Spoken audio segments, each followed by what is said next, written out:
So this is the story time. This is like gonna be all over the place, horrible, done story of how I was raised in a religious cult. I don't know. I don't fucking know. Hey everybody, grab a drink. We're gonna do another story time video. In case you're curious, this is just water today. Max is at my mother-in-law's house, so I have to pick him up in a little bit. She watched him for me so I could run errands, and then when I was gonna pick him up, his little cousin was gonna get there. So I'm just gonna go ahead and do dinner, and after dinner I'm gonna pick him up so he has enough time to play with her and have a good time with her. So I am completely kid-free. Clayton is at his mom's.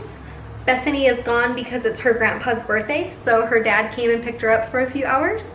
And Max is with my mother-in-law so I could do some errands. And when I was going to pick him up after I was done with Target, my brother-in-law called me saying that his daughter's going to be over and they want to hang out together. So he's there for extra time. So this means I have time that I don't have to worry about the kids being loud, and I can sit down, do a story time and talk away and have a great, wonderful time. So I am doing that. You guys ready? This story was requested by one of my beautiful friends. I love her so much. And she was telling me that I should do a video about working with my dad when I was a little kid. But we're not doing that video today. Instead, we're doing something different. She was like, I think it would be interesting. And also on YouTube, I'm listening to this right now. And I was like, girl, if you only knew. This is my life. This is what happened to me. This is my perception of it all. Yes, everything ended when I was pretty young, but there's a lot of crazy stuff that went down, and I never talk about it. Like I said, it ended when I was young, but I don't feel like it had that big of an impact on my life as of right now. There's many more things that happened in my life that made more of an impact to me than this particular situation. And even though this situation is like so fucked up and so weird and so out of the norm, I appreciate that I was raised this way than raised the opposite. So it doesn't even make sense, but let's just jump into the story. Let's just get into it. I was raised in a religious cult. Super like normal for some people, super what the heck is she talking about for others. I understand, I totally get it. So I'm gonna go back as far back as I can, but you have to remember that even as far back as I can go, my family has been involved with it for much longer than I've been born, than I could even know about. So there's a lot that I don't even know about. There's a lot that I couldn't even get into because I don't know all of the information on. So we're gonna start with my parents getting married and growing up. So my parents, they grew up together. They always went to the same church. My grandparents were friends with one another because basically if you don't go to this church, you can't have friends with them. Like basically if you go to this church, you can only befriend people in the church. So like my grandparents were great friends with each other because they were like the only friends they were allowed to have. So like of course they were friends with each other. And I obviously wasn't around when my parents were growing up, but the story goes and the rumor is my dad was like absolutely obsessed with my mom. He was enamored by anything that she did. He would follow her around. They grew up going to all the same schools. My dad was one grade older. So they moved from San Antonio to Bakersfield to where they live now. And like all the moves happened because the church moved. So they always went to all the same schools, even when they were, you know, growing up, moving.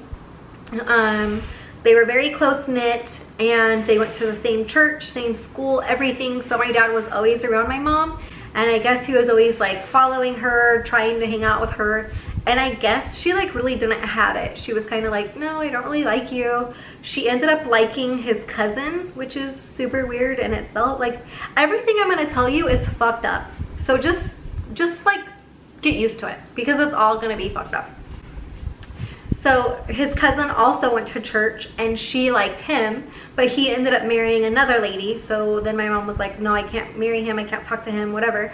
So then my grandpa, my mom's dad, had a dream, and I don't know what the dream was. Like, if I'm gonna tell you by memory what I think, like, I still might be wrong. My sister has a YouTube, so my sister might comment on this, like, more information. If she does, I'll definitely pin it below, because she like talks to my family more than I do, and so she might have more input, but I really don't have good input on this because I like wasn't even born yet, you know. But the dream was like, what I can remember, my grandpa had a dream that my mom and dad were in a car wreck, or they were in the same car driving somewhere, or something, like something super weird.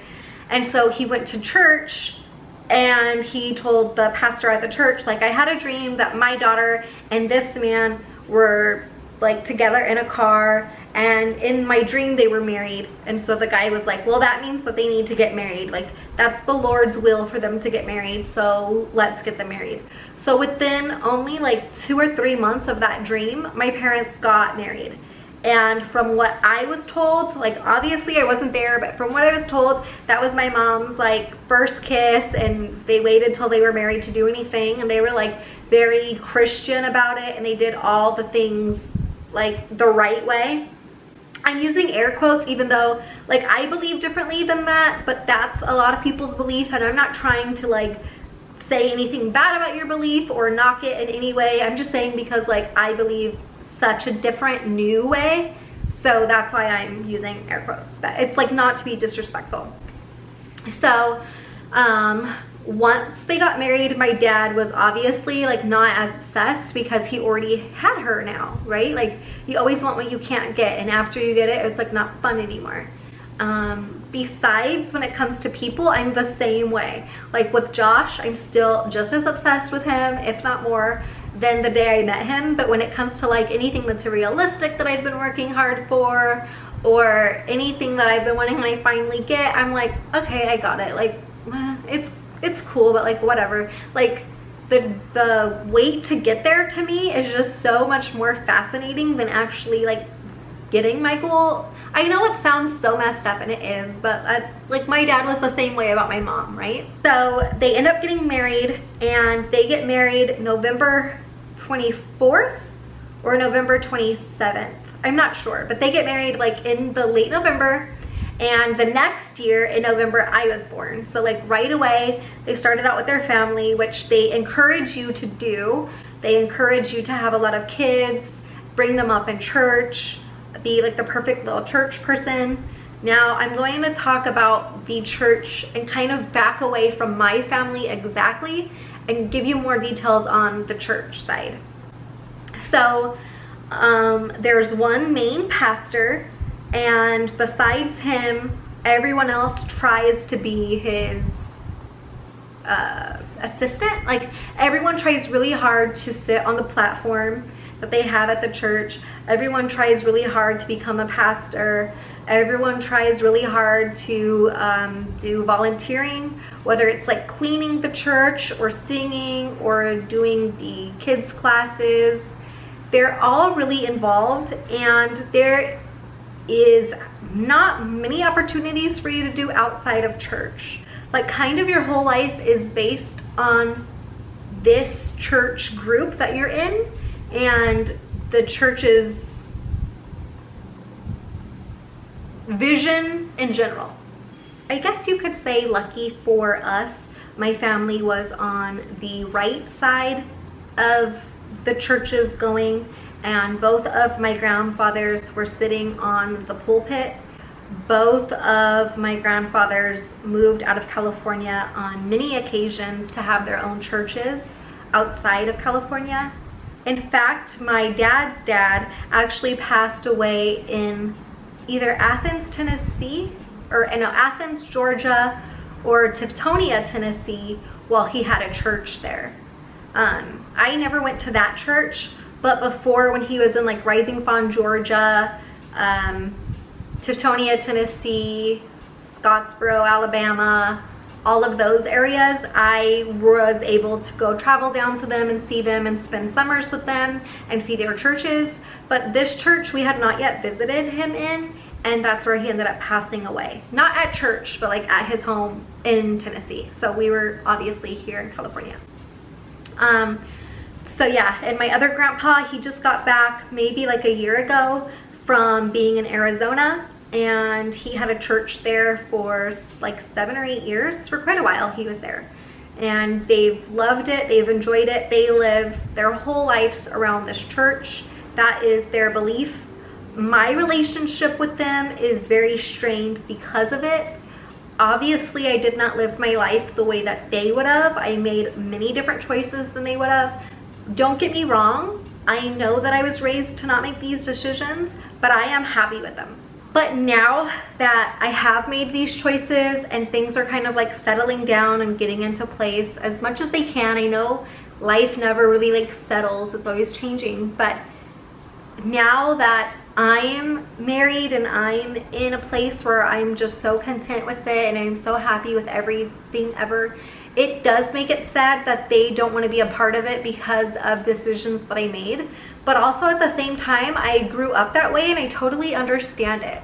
And even when I was 18 years old and I first started dating Bethany's dad, I knew what the consequences were.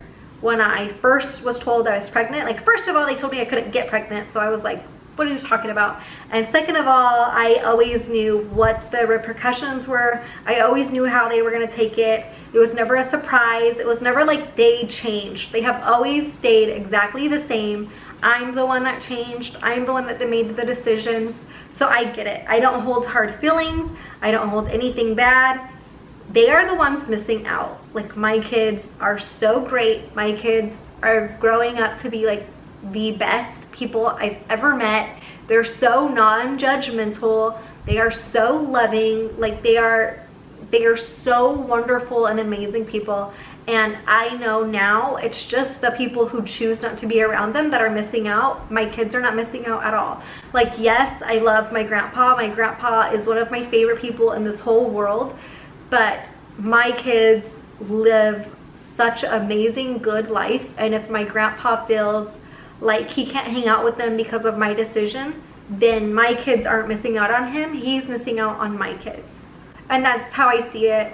And that's how I feel about it. And I don't hold judgment towards them or to my kids for not like wanting to hang out with them more when we do have the choice, because my kids don't know them. I'm like, I don't hold that against anybody. I just go with it and I just keep moving on forward, and I don't hold like anything bad at all as far as that's concerned.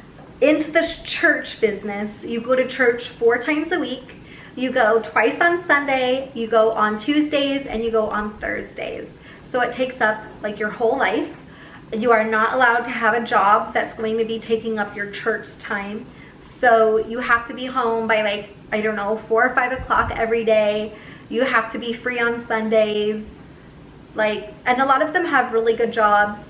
You are always moving. Like, as soon as you're settled in California and you're doing well and you find a good job and you're taking care of your family, then they're like, by the way, God wants you to move to Florida and help people in Florida get to know God. So now you're moving. So this person just found a good job. They're just taking care of their home and now they're moving. Then they have to find another good job. As soon as they get settled in Florida, they move back to Arizona, and then here, and then there, and like, they're going all over the place. There's been a few times, like way back when I was a kid, that my grandparents on my dad's side would move like 4 different times in Tennessee, and we wouldn't even know where they were at.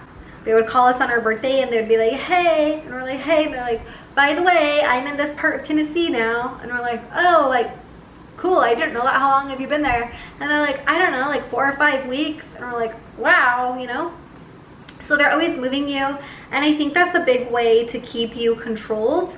I think that's a big way to keep you from not making friends, from not having like a successful career.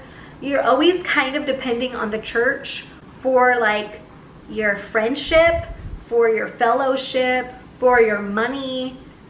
Like, you are paying tithes, of course you're paying tithes, but like, you're also asking for money back because you just had a job that was paying $40 an hour, and now you moved and now you're making $17 an hour, and you still have the same bills. Like, even though some places are much cheaper to live than California, you still have, you know, 4 or 5 kids and 2 or 3 car payments and, you know, whatever. So you're still, what you could afford so easily where you were, now you can't. I think it's like a really good manipulation, and they chalk it up, like every time you move, they chalk it up as like a promotion. Like, God loves you so much that he wants you to be here. And maybe that's true. Maybe God does want them to be here, but I don't know why God wouldn't want them to just transfer within their job in like a 2 or 4 month wait, instead of being like, you have to move by, you know, 2 weeks from now.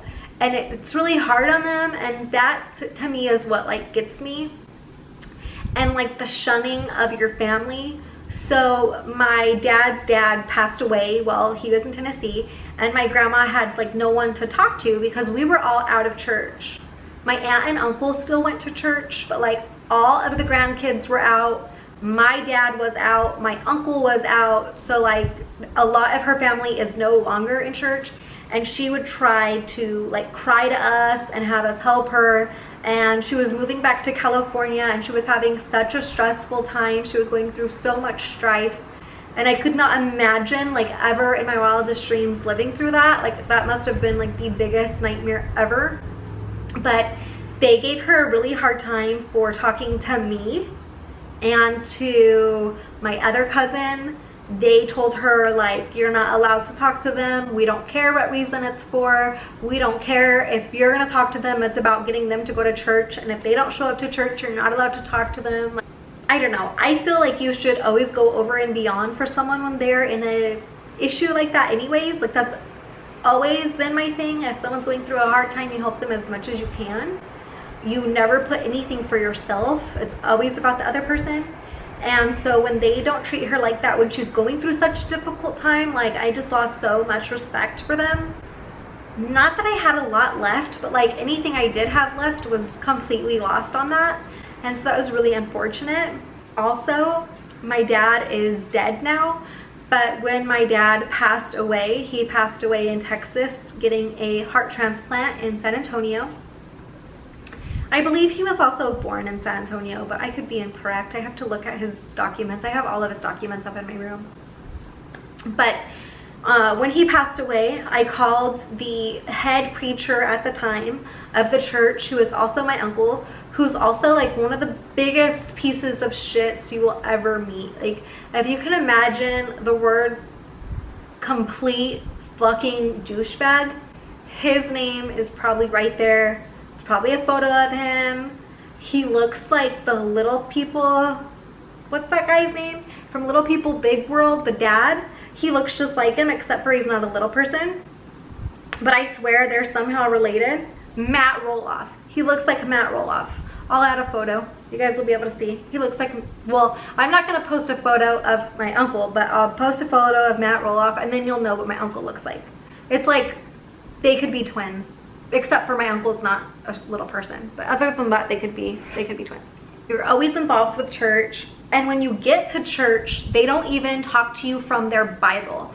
When you get to church, you get in trouble, like legit. Okay, I think the last time that I went to that church, like besides a wedding or a funeral, I think I was like 14. So I'm 32 now, so it was a long time ago, but I'm like refreshing in my brain because after I talked to Oneida about the story, I was like trying to think back on everything. I have like 7 years of my life almost completely blocked out, and I can remember it, like I can teach myself to remember it and like come back to those memories, but then it's hard to like put them in order of how they go and whatever. So like, I think the last time I was there for an actual service was when I was 14.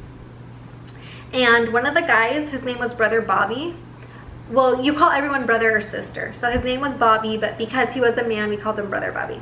So he got in trouble because there was people that were ungodly, which means they didn't go to that church, that were at his house. And so someone from church drove by, like, you know where everyone lives. There's only like 100 people that go to this church, and those are the only people you can befriend. So everyone knows where you live, everyone knows that you drive, everyone knows where you work, like everyone knows all about you. Yeah, so this guy named Brother Bobby, he was getting in trouble because a car was at his house that was not a person that went to church. And so they were asking him, and they were like harassing him, giving him like the hardest time ever. Well, who is that red Cadillac? I think it was a red Cadillac. I don't know, I could be wrong. But they were like harassing him. Who is that? You're not supposed to deal with people like that. Dealing with people like that is why you're gonna die and go to hell. Like, God is so unhappy with you for talking to a person that isn't his son or his servant or whatever they said, and like, how dare you, blah, blah, blah, whatever. Super weird, super crazy. If you were to come at me like that, oh, hell no. Hell no. You're not gonna come to me like that. No. Which brings me to my next point. This is my next thing. Getting out of church. So you know when like you're around gangs and you're trying to get gang affiliated, and they're like, the way to get in is the same way that you get out. You get jumped and you either survive or you die. And that's it. Like, there's only two options. But like, you go through hell to get inside there, and then you go through hell to get outside there. Well, my family quit a few different times. My parents divorced, and so they quit. My parents they stayed together and they quit. They would always go back. They would always be threatened that something would happen to us if we didn't go back, but whatever. But like, for days and days, if you didn't show up at one of the services right after service ended, like let's say church got out at 8:30. So at 8:40 at night, there's somebody at your door, knocking on your door, ringing your doorbell, and they let themselves inside, and they're like, hey sister, hey brother, we noticed that you weren't at church today. What's going on? And then my mom or my dad or whoever's there will be like, we don't feel comfortable going there no more. Or maybe they don't answer the door, or maybe they leave or whatever. But like, I remember one night, we were really little because I moved out of this house when I was 8. So I was younger than 8 years old. And one of the guys came to the door and he was like, don't you love Deborah? Don't you love her? And my parents were like, yeah.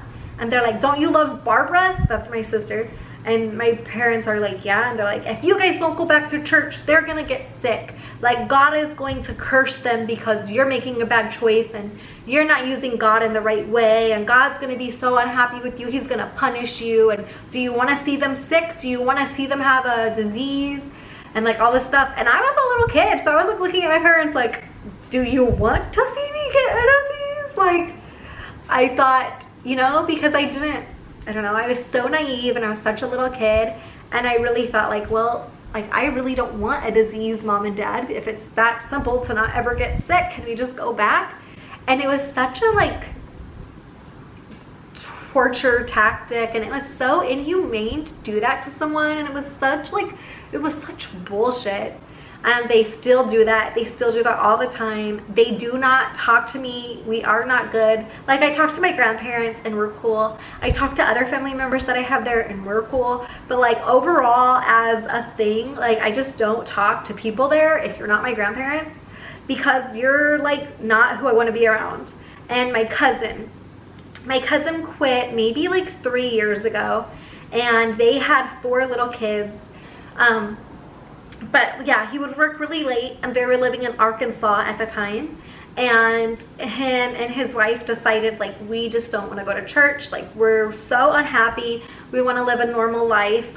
We don't want to wear like skirts and dresses, and we want our kids to live a normal life and stop getting harassed. And we're tired of telling people how we spend our money and always moving and always changing jobs. And we're like so over it and so fed up. We just want to live a normal life again. And so like, we're just not gonna go back to church. And so this lady from California got a phone call saying like, hey, they're not gonna go back to church anymore. Like, you gotta convince them to stay. She got in her van from California and she drove to Arkansas nonstop. And she met them there like just a day or two after they announced it. And she met them in their parking lot. Like, mind you, she works for the sheriff here in California. So like, she just told them like, hey, PTO, I'm out, I'm gone, I'm leaving the state for a little bit. And like, she just ran away from her job to go talk to my cousin, telling my cousin like, no, you have to go to church. Like, there's not an option. So my cousin was working really late at night. his wife was the only one at home with all the kids, and someone starts like beating in their door, and they're like, what the heck? And so they open the door. It's this girl. She's trying to make her way in. And so the wife was not going to answer the door. The wife was like, you can't come in. Like, my husband's not home. We don't want to talk to you. We don't want to go back to church. Like, leave us alone. You're harassing us. You need to stop. So my cousin was at the middle of work. She called him and she was like, dude, you got to come home. They came from California. They're psycho. You need to stop this. Like, this is not okay. So my cousin, he speeds like I speed. Like, we all drive like I'm not gonna say NASCAR because I'm not a fan of NASCAR, but like we drive like shit is on fire, okay? So he hurries up, gets in his van. He gets there in like 10 minutes. And I don't know what the drive was, but it wasn't supposed to be a 10-minute drive. So he like hauled ass. He gets there, he confronts her sitting in her car in their driveway, and he's like, you're not gonna talk to my wife. You're not gonna talk to my kids. You're not getting in my house. We've been manipulated our whole lives. We're done. You have no control over us anymore. And so she was like trying to give them money. She was trying to give them trips so she could manipulate them and have more power over them and just be completely crazy. And she wouldn't leave. I don't know how long she was there. It was like 3 years ago or maybe 4. But I think my cousin said that she ended up staying in that area for like 3 days before she gave up and came back home. So like, it's crazy. Like, shit is legit crazy. Like, they will find you from anywhere and harass you and be all kinds of nuts with you to do whatever. And I think now that's why like I do not do manipulation. Like, you can try to manipulate me as much as you want, as easily as you want. Like, no, I do things on my terms when I want to. I don't care if it's convenient for you. I don't care if you like it. I don't care if you like who I am or what I say. Like, I'm not gonna go out there and be a complete douchebag, but you're also like, if I have a problem, I'm gonna say it. Like, you're not gonna get away with like thinking that like you're sneaky or that you have some say over me. Like, I'm not gonna be manipulated. I'm not gonna ask you for anything. Like, I don't know. Like, I'm just not that type of person, and it's solely like I'm 100%. It's solely based off the way I was raised, the way they're always trying to like buy you and like promise you the whole world so you stick with them. Like, I'm 100% sure it's because of that. But I love that about me, so I wouldn't even change it regardless. Okay, so I'm kind of like going backwards. Like, this kind of isn't making sense, but now I want to talk about the rules that we had and like everything that we had to do by being a member of the church. So first of all, it's a Pentecostal church. I know all churches are different. I know all Pentecostal churches are different. I know some of them that are super strict, and I know some of them that are super relaxed and laid back. Well, this is very strict. It's like there's Mennonites, and there's Dunkards, and there's German Baptists, and there's all kinds of stuff. This is like as strict as they are. So this is in like the extra strict column. And you're not allowed to have friends with Dunkards. You're not allowed to have friends with Mennonites. You're not allowed to have friends with like anyone else that doesn't go to your particular church at all. Even if it's a neighborhood church who believes all the same things, like, you're not allowed to talk to them. They think that only like their 100 people or whatever they have are the only ones going to heaven. They think if you're not in their services 4 times a week, you're not going. Like, they're very crazy particular about it. You cannot cut your hair if you're a lady. You cannot color your hair. You cannot wear makeup. You cannot wear short sleeves. So like right now, like, not even talking about my boobs showing, but like right now, just this, I couldn't wear. I would have to wear dresses and skirts. I would have to have my hair up, either in a braid or in a bun. We never put a cap on our head. We never did that, but I know a lot of people, a lot of other religions who do, but we never did. The men always have to wear long sleeve shirts, even in like 100-degree weather. A lot of them are like construction workers. I know a lot of construction workers who work outside who like to just wear long sleeve anyway, so the sun doesn't hit you, so I understand that. But even like going out to the grocery store in 100 degrees, they're wearing long sleeve shirts, full length pants, no shorts, no capris. The ladies are in really long dresses. I'm gonna post pictures right here. It might cause like some issues with my family because I am posting pictures of my family members, but at the same time, like I don't care. I'm not doing it to be rude or disrespectful. I'm doing it to show you guys an example of the way I looked when I was little. I'll find pictures of here of me, and then I'll show you pictures of like my grandparents and my family and whatever I can find. You can't have a TV. You can't go to the movies. You can't watch the news. You can read a newspaper. If you want to read a newspaper, you can read a newspaper. You can't drink alcohol, which I'm okay with that. Like right now we're drinking water. I'm not a big alcohol person. You can't drink alcohol.